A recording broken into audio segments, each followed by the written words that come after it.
திருமாங்கல்யம் எதுக்கு இது? இதுதான் உன்னுடைய அம்மன் கழுத்துல இருக்க வேண்டிய திருமாங்கல்யம். என்ன சொல்ல? அவ கழுத்துல இருக்க வேண்டிய மாங்கல்யத்தை என்கிட்ட கொண்டு வந்து கொடு.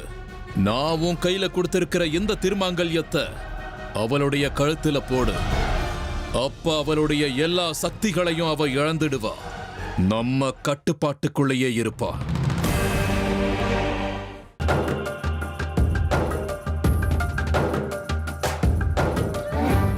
உனக்கு எங்க ஊரு பிடிச்சிருக்கா?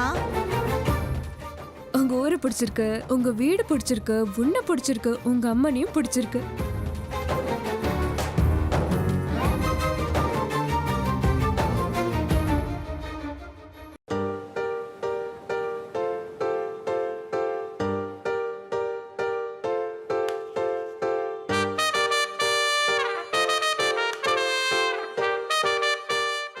நீங்க என்ன பண்றீங்க? காதலியுடைய கால் மேல கால் வச்சு போனா காதல் அதிகமாகுமா?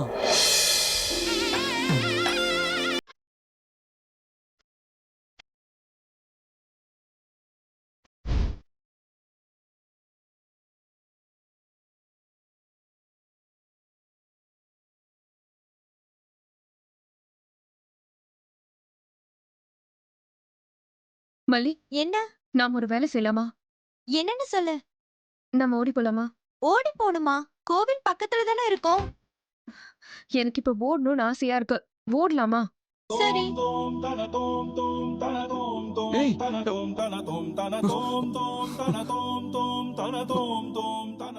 கால் தடமே தெரியல. அவங்க கிடைக்க மாட்டாங்களா உங்களுக்கு?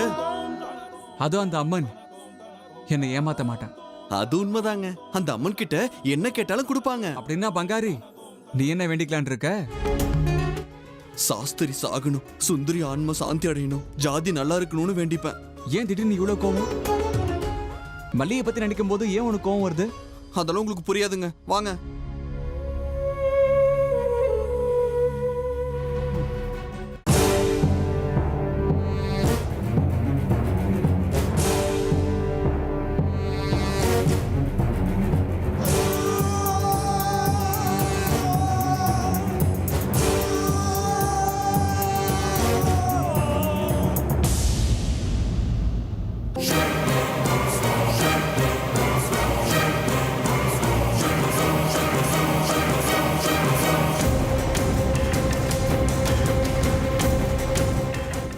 இப்போ மனசுக்கு அமைதியா இருக்கா மகமாயி?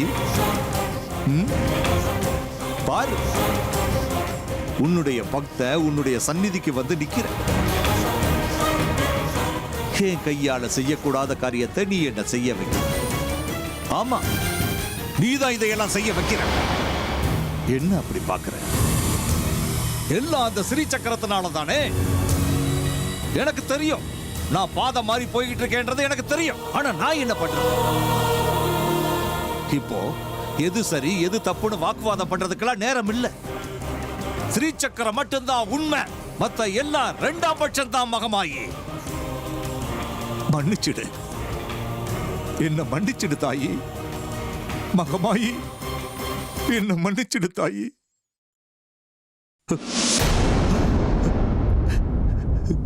என்ன தயவு செஞ்சு பண்ணிச்சு.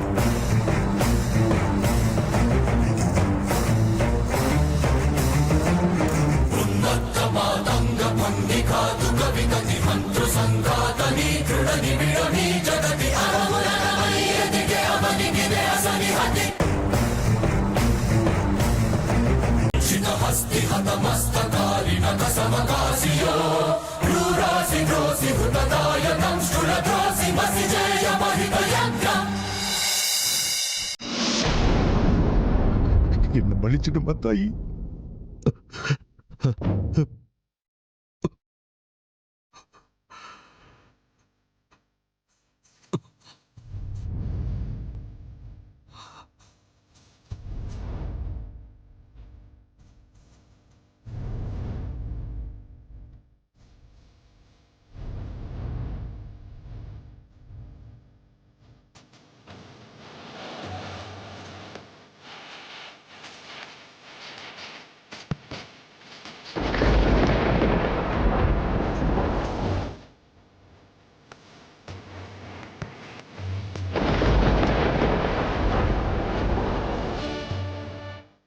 அம்மா மகமாயி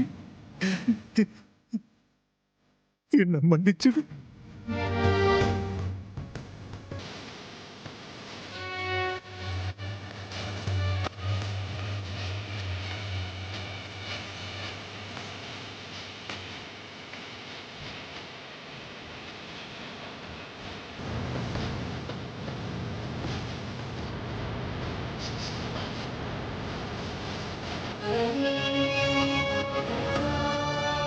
மகமாயி, என்னோட இந்த கைகளால நான் செய்யக்கூடாத காரியத்தை நான் செய்ய வைக்கிறேம்மா. இந்த பக்தனை மன்னிச்சிடுமா.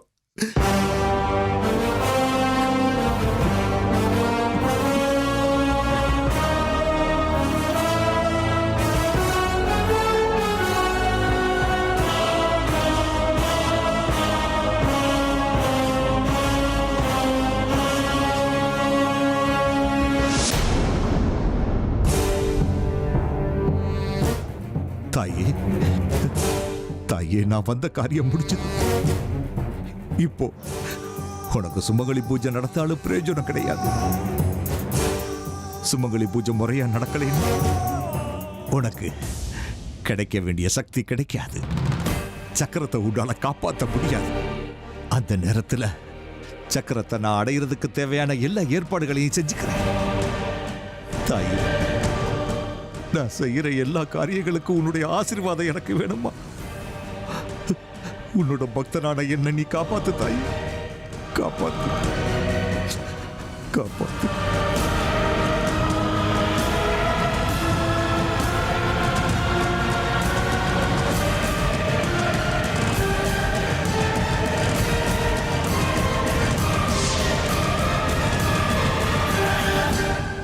ஏன் மனசு படபடன்னு அடிச்சுக்குது?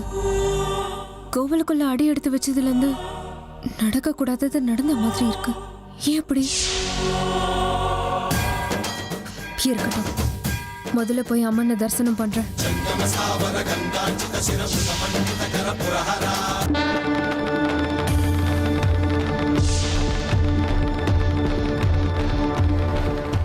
பாபா, பாபா, நெருப்பு அணைஞ்சு போச்சு. இது எப்படி நடந்தது? எது வேணாலும் நடக்கும் ருத்ரா. ஒரு நிமிஷத்துல மனுஷன் தன்னோட காரியத்தை முடிச்சுக்கிட்டு அந்த தெய்வத்துக்கே சவாலா நிப்பான். இப்ப நாம அந்த ஊருக்குள்ள போறதுக்கு எந்த தடங்களும் கிடையாது. சாஸ்திரி சொன்னா உன் அளவுக்கு சக்தி இருக்கிற யாரோ ஒருத்தன் சக்கராபுரிக்கு வந்திருக்கான்னு உண்மையா? உண்மைதான், வந்திருக்கான். யார் வந்திருக்காங்க? எதுக்காக வந்திருக்காங்க? அவங்களுக்கு இங்க என்ன வேலை? பாபா, அந்த நாகராணியை தேடுறதுல என் உயிரே போனாலும் சரி, நான் தான் முன்னாடி போவேன். அவளை நான் பலி கொடுத்தே ஆகணும். இதுக்கு தான் ருத்ரா உன்னை எனக்கு ரொம்ப பிடிக்கும். சரி வா, முன்னேறி போகலாம்.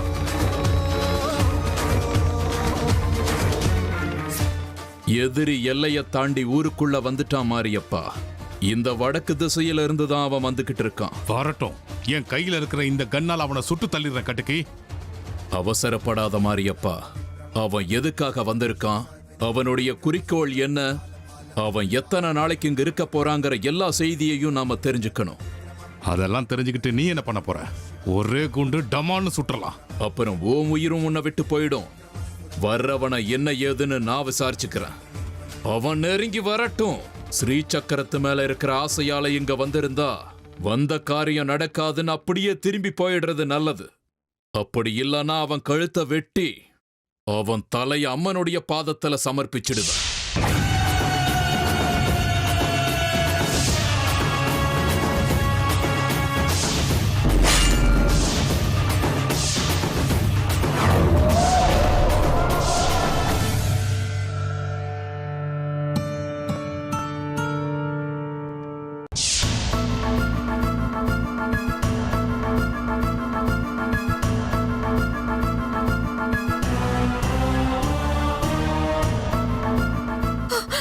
கடவுளே, நெருப்பு! எனக்கு எங்க இருக்கீங்க? வித்யா, அத்தை, சரோஜா, விக்ரம் எல்லாரும் வாங்க, நெருப்பு பிடிச்சிடுச்சு. என்ன? நெருப்பு பிடிச்சிடுச்சு. இப்பதான் நான் தண்ணி ஊத்தி அணைச்சேன்.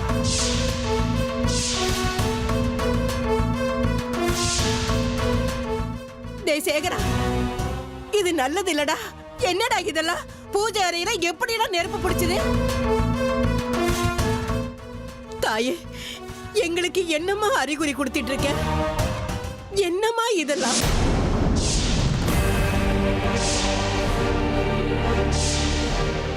சேகரா, அங்க பாரு, அம்மன் கழுத்துல இருந்த தாலி விழுந்து கிடக்குது.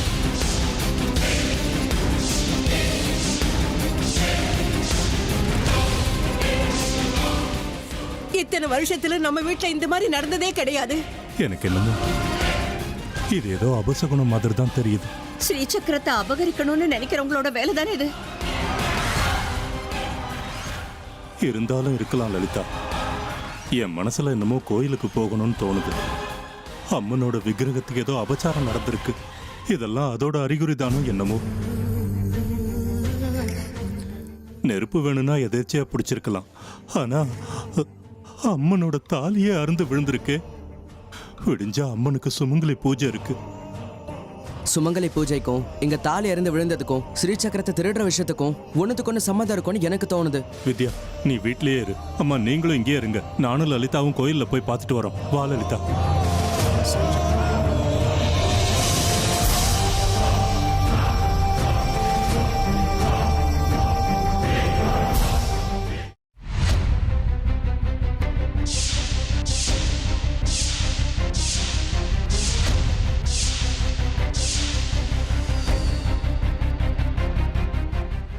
கண்டவங்கெல்லாம் வந்துட்டு போறதுக்கு சக்கராபுரி என்ன உங்க அரண்மனைன்னு நினைச்சீங்களா? இங்க அரசாட்சி செய்ய வேண்டியவனே நான் தான். இனிமே என்ன வேணாலும் நடக்கலாம் ருத்ரா. கொஞ்சம் எச்சரிக்கையோட இரு. ஏதோ ஒரு தடை நம்மளை நோக்கி வந்துகிட்டு இருக்கு. வரட்டும். யார் தடுக்கிறாங்கன்னு நானும் பார்க்கறேன்.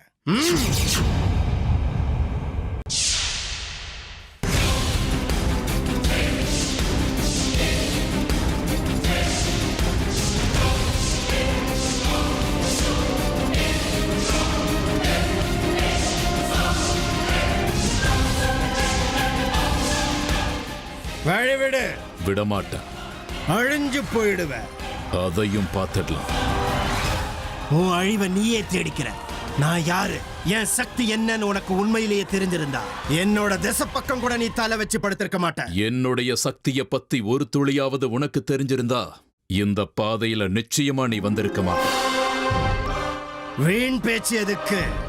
என்னோட முழுமையான சக்தியை பத்தி உனக்கு தெரியாது. நான் யாருன்னு கூட உனக்கு தெரியாது. பேரு பைரவன். காலருத்ரனை ஆராதிக்கிறவன். அபரிமிதமான சக்திகளை சம்பாதிச்சுக்கிட்டு வந்தவன். நாகமணிய தேடி வந்திருக்க. பேரு காலருத்ர சித்தேஸ்வர கட்டிக்கு. மந்திர தந்திர வித்தைகள்ல கை தேர்ந்தவன். நீ ஸ்ரீ சக்கரத்தை அடையணும்னு ஆசைப்படுற.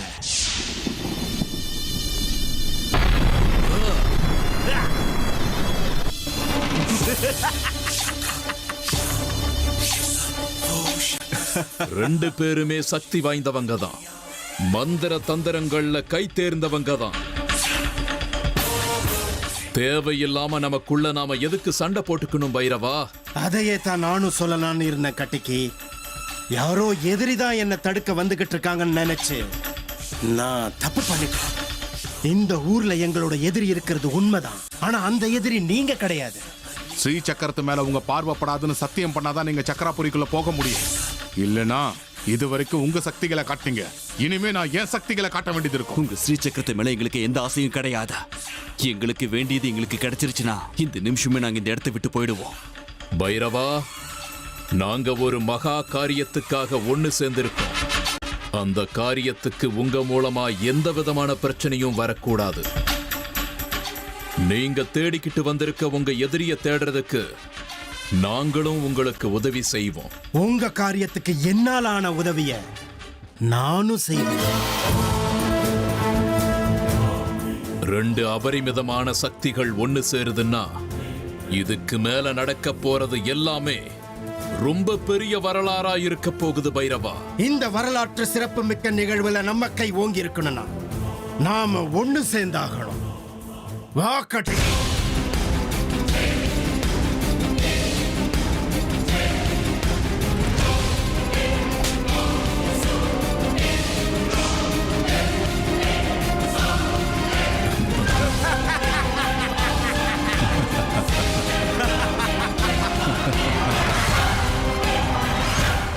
அம்மா மகமாயி, இதுக்கு மேல நீ என்ன பண்ணுவ? ரெண்டு மிகப்பெரிய சக்தி இப்ப ஒண்ணு சேர்ந்தாச்சு. இனிமே உன்னால தப்பிக்கவே முடியாது. ரெண்டு பேரோட சக்தியும் சேர்ந்ததுக்கு அப்புறம் அந்த தாயோட சக்தி குறைஞ்சே ஆகணும். ஏற்கனவே உங்க அம்மனோட சக்தி குறைய ஆரம்பிச்சிருக்கு.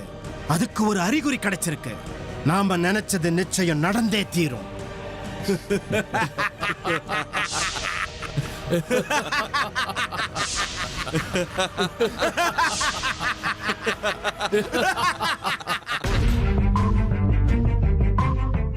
இவங்க ஏன் இப்படி பதட்டமா ஓடி வராங்க? இவங்களெல்லாம் கண்டுக்காதீங்க தேசிகரே. இவங்க குடும்பமே ஒரு டிராமா கம்பெனி மாதிரி ஏதாவது ஒரு கலாட்டா பண்ணிக்கிட்டே இருப்பாங்க. இன்னைக்கு என்ன கலாட்டான்னு பாப்போம். வாய முடியா? ஏன் முன்னாடியே என் சகல குடும்பத்தை அவமானப்படுத்துறியா? தேசிகரே, கோயில் கர்ப்ப கிரகத்துல அம்மனுக்கு ஏதோ அபசகுணம் நடந்திருக்கு, ஏதோ அபச்சாரம் நடந்திருக்கு. என்ன சேகரா, ஏன் இவ்வளவு பதட்டம்? என்ன அபச்சாரம் நடந்தது? எங்க வீட்ல இருக்கிற அம்மன் விக்கிரகத்தோட தாலி அறுந்து விழுந்திருக்கு. திடீர்னு தீ பிடிச்சிருச்சு. ஐயோ கடவுளே, என்ன நீ சொல்றீங்க நீங்க? இப்ப அதுக்கு என்ன பண்ணணுங்கிறீங்க? உங்க வீட்ல இருக்கிறது இத்தினூண்டு இடம். அடுப்ப பத்த வச்சுட்டு தீக்குச்சியை தூக்கி போட்டிருப்பீங்க. பக்குன்னு பத்தி இருக்கும். உங்களுக்கு எல்லாம் கொஞ்சம் கூட பொறுப்பே கிடையாது. தாலி தானே, அது என்ன தங்கத்திலேயே போட்டிருக்கீங்க? மஞ்ச கயிறுல கட்டி போட்டிருப்பீங்க. அது நஞ்சு போய் அறந்திருக்கும். இதுக்கு போய் இவ்வளவு டிராமா பண்றீங்க? இல்லைங்க ஐயா, அம்மனுக்கு ஏதோ அபச்சாரம் நடந்திருக்குன்னு தான் எங்களுக்கு தோணுது. நிச்சயமா நடந்திருக்கு. சேகரா, இந்த விளையாட்டுலாம் இங்க வேண்டாம். சாட்சாத் அந்த அம்மனே வந்து உங்க வீட்டு விக்கிரகத்துல உட்கார்ந்து இருக்காங்களா? நல்லா யோசிச்சு பாருங்க சகல. நீங்களே ஏதாவது அபச்சாரத்தை பண்ணாலும் பண்ணிருக்கலாம். ஏன்னா இதுக்கு முன்னாடி பல விஷயங்களுக்கு நீங்க தான் காரணமா இருந்திருக்கீங்க. இது பாருங்க, ஏன் இப்படி எல்லாம் பேசுறீங்க? அவங்க நம்பிக்கை அவங்களுக்கு பெருசு இல்லையா? ஒரு தடவை உள்ள போய் பாக்குறதுல என்ன தப்பு இருக்கு? இந்த பாருமா, நீங்க இந்த ஊருக்கு புதுசு போல இருக்கு. இதெல்லாம் உங்களுக்கு புரியாது. நீங்க தலையிடாதீங்க. இல்ல, எனக்கும் அப்படித்தான் தோணுது. அம்மனுக்கு நிச்சயமா ஏதோ அபச்சாரம் நடந்திருக்கணும். இல்லனா எதுக்காக இப்படி எல்லாம் நடக்கணும்? இது வரைக்கும் இப்படி நடந்ததே இல்ல. பஞ்சாக்ஷரி, சேகரன் ஏழையா இருக்கலாம், ஆனா அவனுக்கு பொய் சொல்ல தெரியாது. அவனோட நம்பிக்கை அவனுக்கு பெருசு. ஒரு தடவை போய் பார்த்தா என்ன குறைஞ்சிட போகுது? நீங்க வேற ஏன் சகலை பத்தி எனக்கு தெரியாதா? நீங்க சும்மா இருங்க சார். சுமங்கலி பூஜை வேற இருக்கு, அதனால அதுல எந்த தடங்களும் வரக்கூடாது இல்ல. ஒரு தடவை போய் பாக்குறதுல என்ன தப்பு இருக்கு? என்னையா கொடுமை இதெல்லாம்? யார் வீட்லயே தீ பிடிச்சதுக்கு நாங்க ஏன் கர்ப்ப கிரகத்துக்கு போய் பார்க்கணும்? யோ சேகரா, உனக்கு என்ன மூளைகளை குழம்பு படிச்சா? பஞ்சாக்ஷரி, இப்ப நான் சொல்றத நீ கேளு. ஒரு தடவை போய் பார்க்கறதுல எந்த தப்பும் கிடையாதுல்ல. அது இல்ல தேசிகரே. மறு பேச்சு பேச வேண்டாம். இப்ப நீ கூட சொன்னல, மனசு ஏதோ குழப்பமா இருக்குன்னு, ஏதோ அபசகுணம் நடக்கிற மாதிரி ஒரு அறிகுறி தெரியுதுன்னு. ஒருவேளை உன் மனசுல பட்டதுக்கும் இதுக்கும் சம்பந்தம் இருக்கலாம்ல. வாங்கப்பா, வாங்க போலாம். பார்க்கலாம், வாங்க.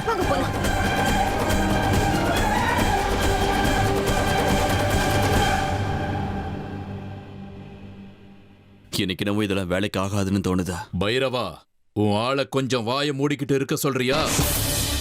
நடக்க போற காரியத்துக்கு இப்படி அபசகுணமா பேசுனா நானே சரியான பாடம் கத்துக் கொடுக்க வேண்டிய நிலைமை வரும். கொஞ்ச நேரம் அமைதியாயிரு. காரியம் நடந்துகிட்டு இருக்கு. அது என் ஞான திருஷ்டில தெரியுது. நல்ல காரியத்துக்கு வந்திருக்கும் போது அபசகுனமா பேச வேண்டாம். கடிக்கி, வெள்ளிக்கிழமை அந்த பரமேஸ்வரன் மொத்த சக்திகளையும் கொடுக்க போற அந்த அம்மனுடைய திருமாங்கல்யம் இதோ என்னோட கையில. மந்திகா